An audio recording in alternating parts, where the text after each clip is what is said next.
Berhubung dengan maraknya pandemi COVID-19 yang tidak ada hentinya, banyak masyarakat yang sedang lagi stay di rumah mel-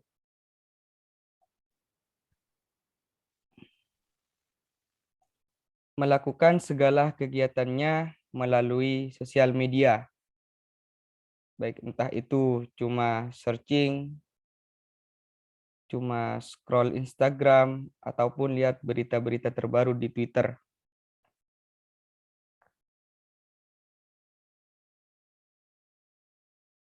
Untuk jangka waktu yang lama, melakukan kegiatan yang tetap seperti itu dirasa juga tidak baik bagi tubuh dan juga bagi lingkungan sekitar, begitu keluarga.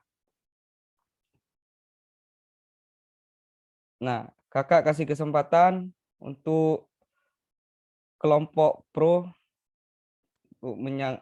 untuk menyampaikan pendapatnya.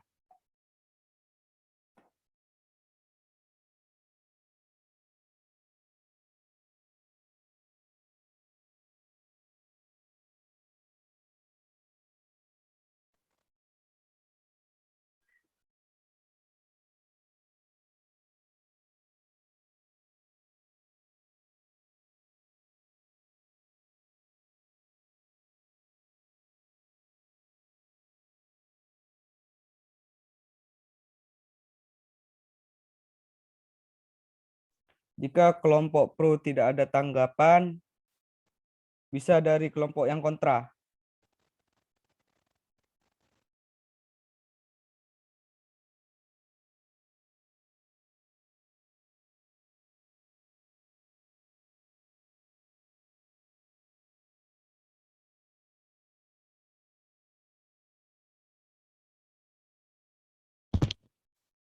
Izin sebelumnya saya mau bicara. Saya Oki Sarul Barka, perwakilan dari kelompok kontra. Nah, untuk masalah penggunaan sosial media di waktu COVID-19 ini, biarkanlah warga atau rakyat Indonesia untuk mencari hiburan dengan cara bermain sosial media. Jika tidak diperbolehkan, warga atau rakyat Indonesia mau berbuat apa lagi? Keluaran di keluar rumah pun tidak boleh. Terus warga Indonesia mau ngapain lagi? Gitu, sekian dari saya dari kelompok kontra. Ya, makasih atas penyampaiannya. Untuk kelompok pro, silahkan untuk menyampaikan pendapat atau menyanggah dari pendapat Ohi Sahrul yang barusan.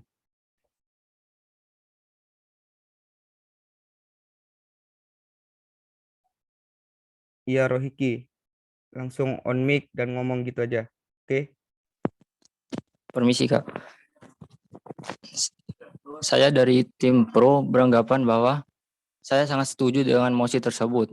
Karena di masa pandemi ini kita dituntut tidak untuk selalu menjaga jarak satu sama lain. Dengan kemajuan digital yang berkembang begitu pesat, kita dapat memperoleh informasi dengan mudah tanpa perlu terjun ke lapangan. Hal ini tentunya akan membantu menekan laju pertumbuhan dari COVID-19 sendiri dan kita memperoleh keuntungan dari sosial media tersebut.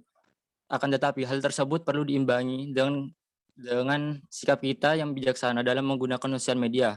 Contohnya seperti kita menggunakan sosial media seperlunya saja dan diimbangi dengan melakukan olahraga setiap hari agar kita tidak selalu terfokus pada sosial media yang dapat merusak pikiran kita. Kurang lebih.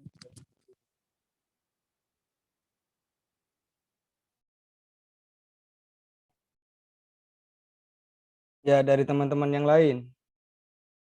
Monggo disampaikan pendapatnya.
Kak, sebelumnya izinkan saya berbicara.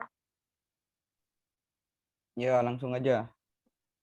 Perkenalkan, nama saya Gertis Karingum, saya dari kelompok Pro. Sebelumnya saya mau menyanggah pendapat atau masukan dari Kak Oki Syahrul tadi. Tadi kan katanya kalau nggak main sosial media, kita mau main apa lagi? Nah, saya kurang setuju dengan pendapat tersebut. Karena selain sosial media, ada banyak kegiatan yang bisa dilakukan di rumah, seperti belajar memasak, atau lebih meluangkan waktunya dengan keluarga, atau bisa juga diimbangi dengan olahraga seperti kata rekan saya tadi. Seperti itu. Terima kasih.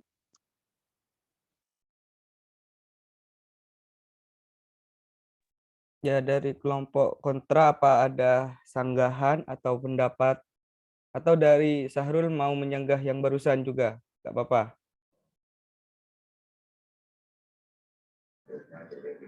Permisi Kak, saya Nanda Aurelia dari tim Pro ingin mengajukan berbicara.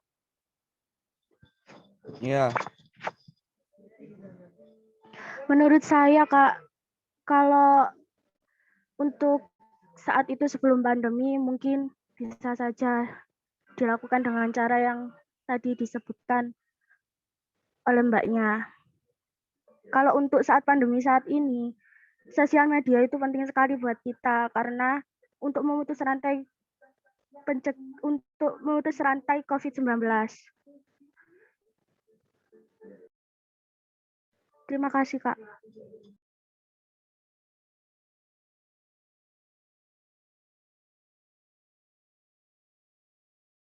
ya, dari kelompok kontra apakah ada sanggahan? Ya, Afni, raise hand, monggo dipersilakan untuk berbicara. Saya akan menyanggah yang dari tim Pro tadi. Dampak positif media sosial kan banyak, contohnya kemudahan untuk memperoleh kabar terbaru dan berita. Jadi dari media sosial itu kita dapat mengetahui berita tentang COVID-19 itu. Terus contohnya lagi, kita juga bisa memperoleh informasi tentang vaksin tentang vaksin. Dan juga kita dapat memperoleh informasi obat dari COVID itu apa, terus solusi untuk menghadapi COVID atau dampak-dampak COVID tersebut kita bisa cari di sosial media. Terima kasih.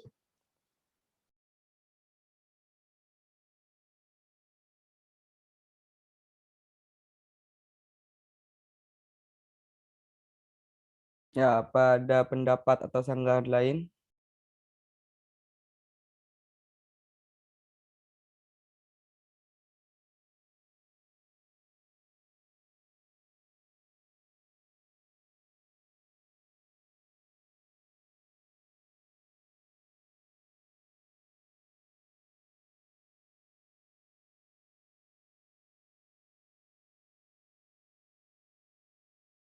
Iya, Ahmad Ilham, langsung bicara, nggak apa-apa.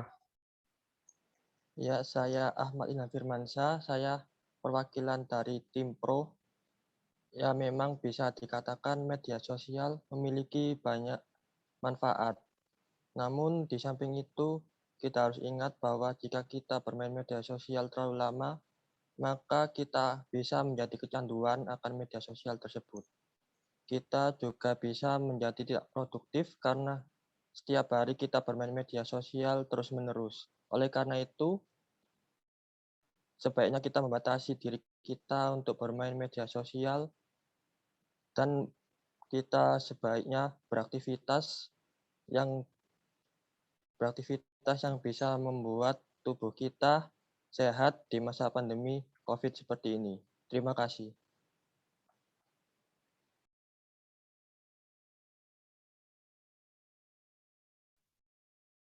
Oke, ada lagi yang mau menyampaikan pendapatnya dari kontra dan pro? Saya Kak, Ya, langsung. saya Firly Yuzia Ramanu, saya dari tim kontra. Tadi kan dari tim pro menjelaskan kalau kita nggak perlu kemana-mana untuk mendapatkan berita. Nah, untuk berita sendiri kan belum tentu berita itu benar dari sosial media. Bisa saja berita itu hoax, jadi belum tentu kebenarannya.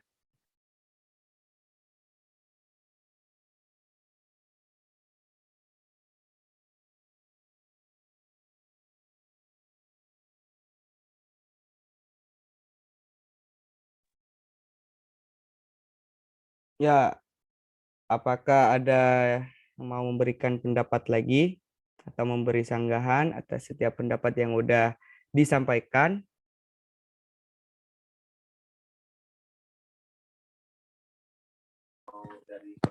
Permisi Kak, izin menyanggah pernyataan yang barusan Kak. Oke, Menurut saya, jika berbicara tentang benar tidaknya suatu berita, itu tergantung bagaimana kita memfilter apa yang kita peroleh. Kita bisa mencari informasi yang akurat dari website pemerintah seperti Dinas Kesehatan. Tentunya hal tersebut adalah website-website terpercaya yang dapat dijadikan sebagai patokan tentang seberapa parah COVID-19 di Indonesia ini.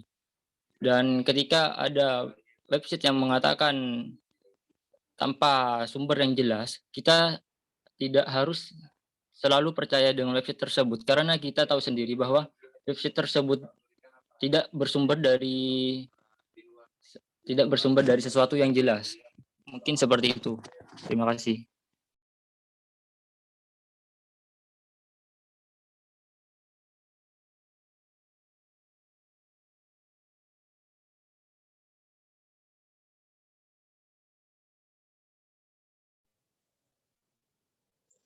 Kak, permisi, saya izin.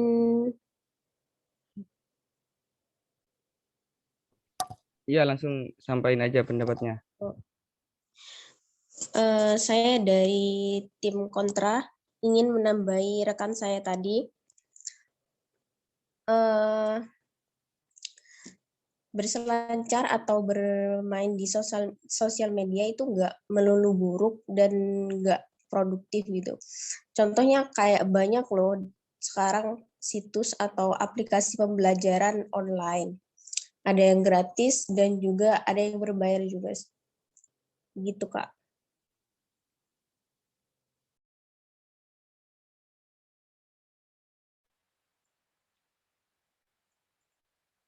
Saya mau menyanggah, Kak.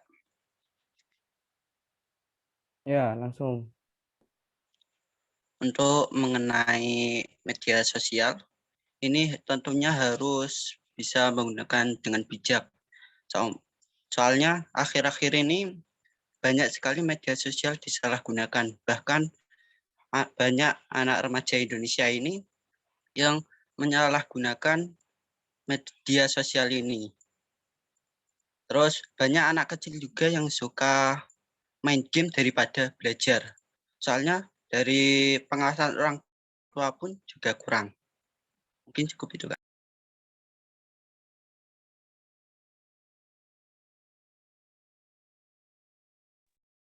Terima kasih atas penyampaiannya. Mungkin dari yang lain.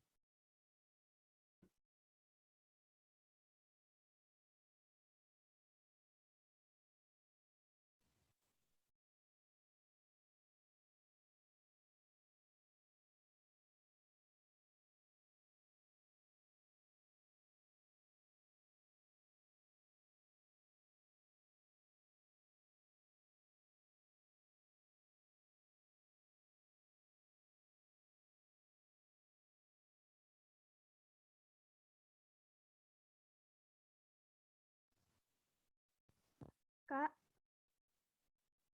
Ya, saya ingin menyampaikan pendapat saya. Saya dari tim kontra.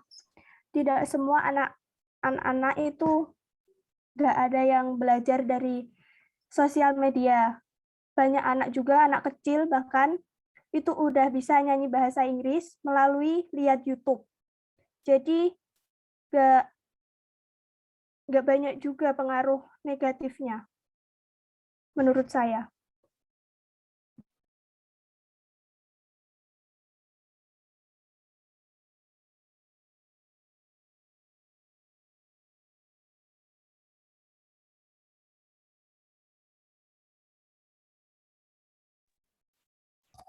Ya, dari teman-teman yang lain yang mau menyampaikan pendapat atau memberi sanggahan terhadap pendapat yang sudah disampaikan tadi sebelum-sebelumnya juga gak apa-apa. Monggo dipersilahkan. Kak, saya izin menyanggah. Iya, Untuk yang tadi berita hoax, itu menurut saya sih kalau yang zaman modern seperti ini kan pasti ada pihak yang menindaklanjuti atas berita hoax itu. Buktinya banyak yang menyebar berita hoax berakhir di penjara kan. Sistem hukum kita sudah menerapkan itu. Jadi untuk apa perlu khawatir? Terima kasih, Kak.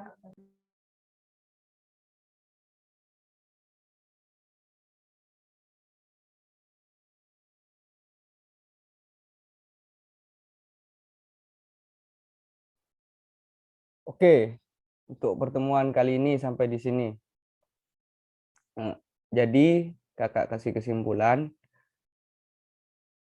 Sosial media kalau digunakan dengan sebaik-baik mungkin juga tidak apa-apa.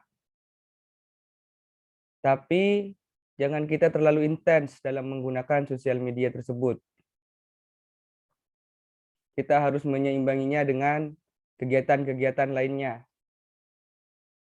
Ya, mungkin cuma itu saja kata dari kakak.